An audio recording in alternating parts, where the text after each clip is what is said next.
মান্দাইয়ের কাইরাই ভিলেজের প্রভাত দেববর্মা এবং লগ্নশ্রী ত্রিপুরার এক কন্যা সন্তানের জন্ম হয় 28শে ডিসেম্বর 2022-এ।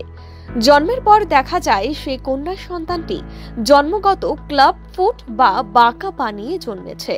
এর ফলে বাচ্চাটির ভবিষ্যতের কথা ভেবে বাচ্চাটির মা বাবা ভীষণ চিন্তায় পড়েন। এমন অবস্থায় মান্দাই আরবিএসকে টিম হরিবন্ধু অঙ্গনওয়াড়িতে স্ক্রিনিং করার সময়ে বাচ্চাটিকে শনাক্ত করে জিবি হসপিটালের ক্লাব ফুট ক্লিনিকে রেফার করে। এখন বর্তমানে সেই বাচ্চাটি সম্পূর্ণ সুস্থ। এই কাজের জন্য বাচ্চার মা বাবা আরবিএসকে টিম এবং গভর্নমেন্টের কাছে কৃতজ্ঞতা স্বীকার করেন। Ani mungkai Probat Deborma, ani logisoni mungkai Logonsri Tripura, ani saduni mungkai Amadi Deborma, bod 2022-28 December basayu.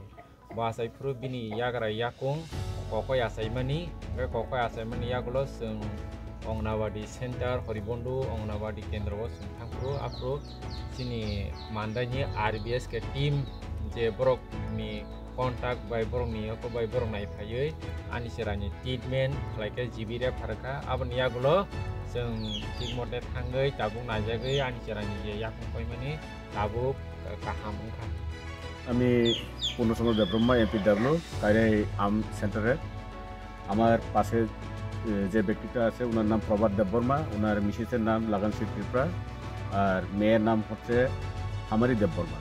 গত 2022-এর 28শে ডিসেম্বরের মধ্যে ডিসেম্বরে আইজম হসপিটালে ওনার বাচ্চা জন্ম নিয়েছিল।